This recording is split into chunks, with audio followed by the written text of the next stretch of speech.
And one other thing, we have the Speaker of the House with us who's doing a fantastic job. And where's Mike? And we're trying to get approved. Mike, thank you very much for being here. We're trying to get approved, if we can. If you borrow money to buy a car, you're allowed to deduct interest payments for purposes of income tax, but only if the car is made in America. So if the car is made in America, you get a loan, you can deduct the interest. That's a big saving. A lot of people in that part of the world, in terms of buying cars, a lot of them don't think in terms of deductions. People that think in terms of deductions are very wealthy people, but people are going to start understanding what a good deduction is all about. So when you get a loan to buy a car, and I think it's going to pay for itself. I don't think there's any cost. I think you're going to have so many cars built, but you're only going to get that deduction of interest if the car is made in the United States of America. So I'm going to sign this, and Mike, I hope you can get that, because I think it's going to be amazing in terms of the number of cars that are going to be made because of it. And I want to thank Howard Lutnick, our fabulous commerce chairman. That's what he is. He's a chairman. He's a very successful guy, a great guy. And we have a big day, Howard, coming up next week. It's going to be good. That's Liberation Day. That's going to be on the 2nd, and that's going to be reciprocal. And I think people will be impressed. We're going to be very fair. We're going to be very nice, actually. We have not been treated nicely by other countries, but we're going to be nice. So I think people will be pleasantly surprised, but it's going to make our country very rich, because we're the piggy bank that everybody steals from, and they've been doing it for many years, for decades, so we're not going to let it happen. So, but we're going to treat people very nicely. We're going to treat other countries very, very nicely, and I think it's going to have a very positive effect on everybody, including those other countries. So I'll sign this, and we will see you again on April the 2nd.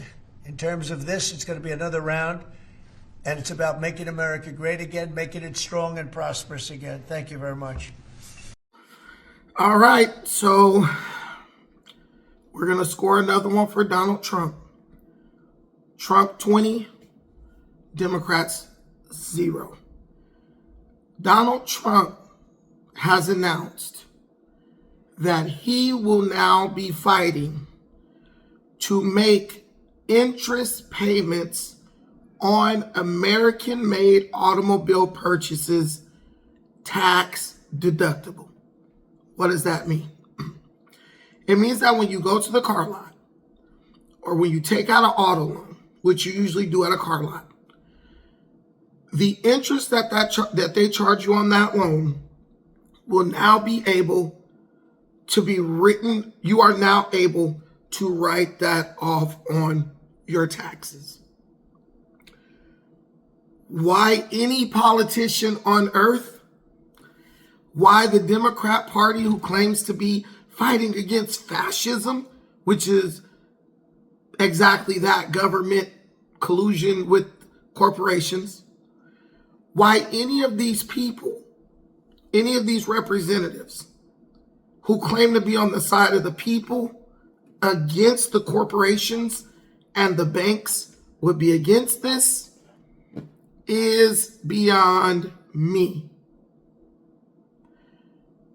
Already, without even seeing the legislation that will be drawn up to achieve this goal, you have liberal politicians, Democrats, and the mindless lemmings that continuously vote for them, criticizing Trump's new idea. And at the end of the day, these are just ideas. Trump hasn't guaranteed anything. He's just saying, hey, this is a great idea. I'm going to look into it. I'm going to see if I can get it passed and sign it into law. And I just wanted to let you know that I am thinking about the average American citizen, and I am finding ways to make your life easier. Trump will always strike a chord with the American people as long as he continues to operate along the lines of populism. If you don't know what it means for a representative to be a populist, it basically means that the politician looks to facilitate, or he fosters situations that cater to the average person, the average Joe or the average Sue. That's what Donald Trump is doing. He understands that the elites don't like him. He understands that the college educated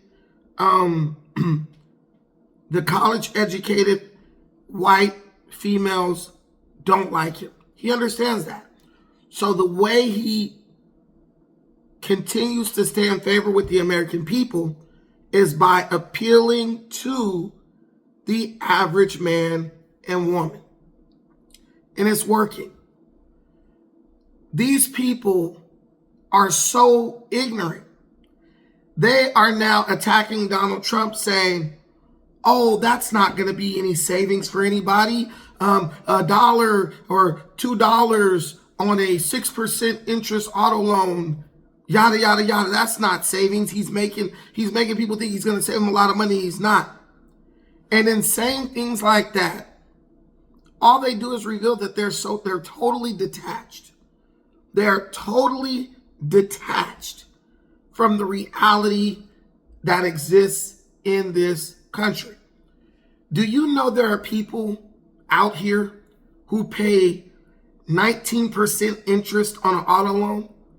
Do you know that there are people out here who pay 24% interest on an auto loan? I remember the first time I went to go buy a car and I went alone. They tried to give me a 15% interest rate on a used vehicle. I went and told my grandfather. He said, heck no. And he went down to a different car lot with me and co-signed with me. And I think I got about 5% or 3%, somewhere between 4 and 6% interest. These people totally disregard those of us who are not in a position, credit-wise, to walk on the lot and demand a 5% interest auto loan. They totally disregard you because in their mind, you don't exist, or at least in their political mind, you don't exist. You definitely exist when you're waiting their tables, you're washing their cars, you're cutting their grass. You definitely exist when you're babysitting their babies, their little bad kids, or when you're driving their kids on the school bus to school every morning. You exist to them in those capacities. But that's all they see you as. They don't look at you as a person who has to go out and make a life for yourself. They don't look at you as a person who has expenses and bills, and sometimes the money you're making doesn't allow you to handle all your bills on time, or a bill might lapse, or you might get a repossession and that might affect your credit. And then you go to get another car and now they're like, hey, we'll give you a car, but your interest rate is going to be astronomical. And because you don't have money to buy a car outright, you have to accept what you can get, right? They don't look at these situations. All they look at is they look at everything from where they are in their life, financially, credit-wise, and along those lines, right? But my question is, how does Donald Trump, working to save the average American money, even if it is $2, how does that hurt them? How does that hurt the left, the radical left, the people who are so virtuous and they care so much about everybody else? Why is it that they only seem to care about you as long as the politician that they hate isn't doing anything for you. If you care about the homeless, it really shouldn't matter whether the politician that helps them is a Democrat, Republican, Libertarian, Socialist, whatever. Is this person helping this group of people that I care about? Yes. Okay. He's all right with me. He or she is all right with me. And I'm going to do everything I can to help that person be successful. That should be it.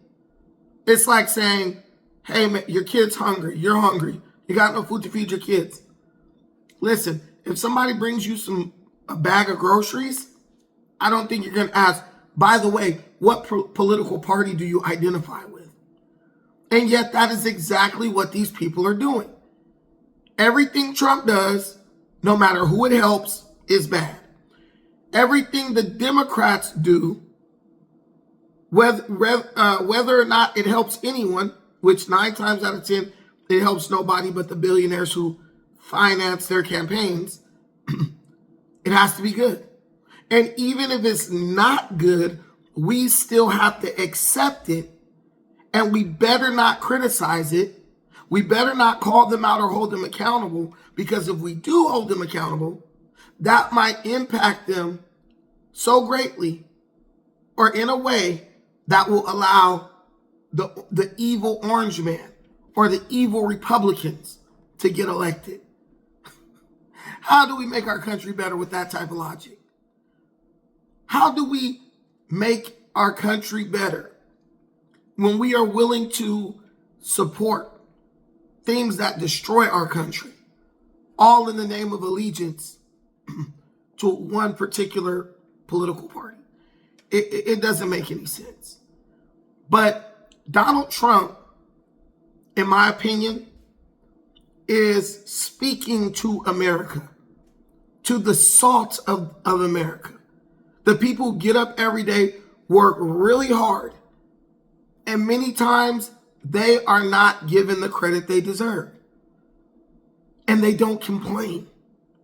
But what they do is they identify someone who is working on their behalf or creating situations that allow them to work a little less, to enjoy life a little more.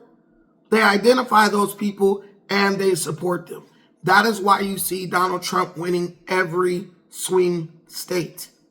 The Rust Belt, as they call it, full of hardworking Americans who may not make incredible amounts of money every year, but they work hard and they earn every penny that they get, and they use that money to take care of their families. One of the greatest things about Donald Trump, and I'm not trying to glaze, but one of the greatest things about Donald Trump is he approaches everything from the perspective of a leader. Whether you agree with his policies or not, one thing you can never argue is that Trump is at a loss for new and innovative ways to move our country forward. Now, everything Trump proposes may not work. It may not be doable, or it may not be efficient. But a leader does not follow the path that is world travel. Instead, he charts a new course and he blazes a trail. A leader oftentimes will take you into uncharted territory, and if the leader is good, you will end up better, in a place better than you were when he or she began to lead you. And I honestly feel like that's what Donald Trump is doing. I don't see him doing anything to hurt America. I see Donald Trump doing things that facilitate the continued prosperity of America. Also, I see Donald Trump trying to do new innovative things that will not just keep America strong, it will propel America to new heights of greatness. This country is not a country where it's like, oh, we reached the pinnacle of our potential, and so we're good here, and it's only down from here. No, no, no. Who says that this is as high as we can go? Who says we got to stop here and get off the train to excellence or greatness? Is there some unwritten rule that says, hey, your country can only get to this level of prosperity, and then you got to start deconstructing everything and tearing everything down? There's no rule that says that. Donald Trump, for his entire life, has been a builder. He's been an innovator. He's been a person who always pushes the limits. He's always looking for a way to move a little bit higher on the climb to greatness. And I believe as the President of the United States, that is his wish for this entire country. No one can tell me what the problem is with Donald Trump's policies. No one. All they can tell me is he's bad, he's evil, he's a racist, he's a misogynist, and you know the laundry list of things that have nothing to do with running the country. That's it. And then I see people, when it comes to the tax deductible interest rates, these people are saying, oh yeah, but if you buy an American car, then it's going to break down all the time. So you're going to waste more money on maintenance and all this stuff. Listen, I drive an American car. I own 2 American cars. And I've also owned foreign-made cars. And I'll tell you, an American car is just like any other car. If you take care of your car, if you do the maintenance on your car, the car will take care of you and it will last a long time. I had a Chrysler 300. That's the last car I owned before the car I own now. That thing went up to 265,000 miles. And then I got in a car accident. Probably went to 300,000. The only thing I had to change on that car at 215,000 miles, the timing chains went bad. And I was able to go get that done. And it cost me about $1,200 to get that job done at the dealer, by the way. It might have been cheaper somewhere else. These people, I would go so far as to say they have a disdain for America. It's like the feeling that you get when you watch like a movie, Cowboys versus Indians. You're an American, but you sympathize with the Native American. Even though you are a beneficiary of the fact that the Cowboys won the war, the United States was able to take all that territory from the Native Americans. You benefit from that. You still sympathize with the group that was defeated in the Indian Wars. You wouldn't give up what you gained by them being defeated or from them being defeated, but you keep telling yourself, oh man, if it was up to me, that would have never happened. When in reality, we most likely would have been right there, driving Indians off their land and onto reservations with everybody else, a couple of 100 years ago. It's all virtue signaling. It's all misplaced empathy. Japan's going to do fine. They sell millions and millions of cars every year. German car companies are going to be fine. They sell millions and millions of cars every year. Why do these people feel that American prosperity is some type of like offense that's being committed against them? You even talk about American prosperity and these people act offended. It really doesn't make sense to me. And I ask them the same question I ask everybody else. Where would you prefer to live? Where would you like to go away from America and become a citizen? And 9 times out of 10, they can't even name a place. But they're so hell-bent on seeing every other country prosper at America's expense. Donald Trump was the right choice to lead this country. Full of ideas, continuously bringing new ideas to the American people for our approval, right? And just making life a little bit better for the American who may not be rich, but works hard every day and loves his country and loves his family. The interest rate on the auto loans might not be millions of dollars, but I know people who pay $5, $8, $10 a day. There's this thing called daily interest, where from the time you pay your car note, every day following that, you will build interest until your next due date comes.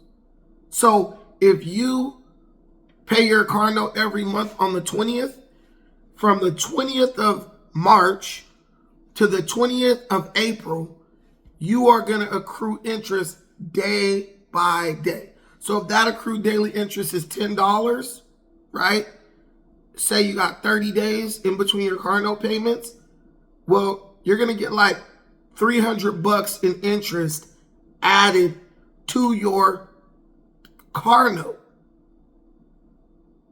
or to your overall, to your balance every 30 days. So if you have a car and the car, like the principal payment is like $250, you're going to end up paying $550 a month overall, with $300 of that $500 only going towards interest, while only $250 goes to your principal. Wouldn't you like to write that $300 off at the end of the year? That's $3,600, if my math is correct. That's $3,600 at the end of the year that you now can write off on your taxes or receive back in the form of a tax return. Wait. Yeah, you can receive that back. It boggles the mind. It boggles the mind that there are people in America who will sit and say Americans don't need that just because the politician that they support didn't think of it. Please let me know what you think in the comments. Please sound off in these comments, because I need to find these Americans who don't want to save money. I need to find these Americans who, even though their credit may be good, they're speaking to the next American whose credit may not be as good, telling him or her that they don't need these policies, or these proposed policies that Donald Trump is rolling out, or that he's presenting. I'm sorry about you guys. I'm sorry. But if I buy a new car with a car note, I definitely want the interest that I pay on the loan to be deductible. I don't know about you, but that's what I want. And if Donald Trump is the person offering that, guess what? I'm going to support him. Thank you so much for watching this. I appreciate everything you do for me in this channel. Till the next time, peace.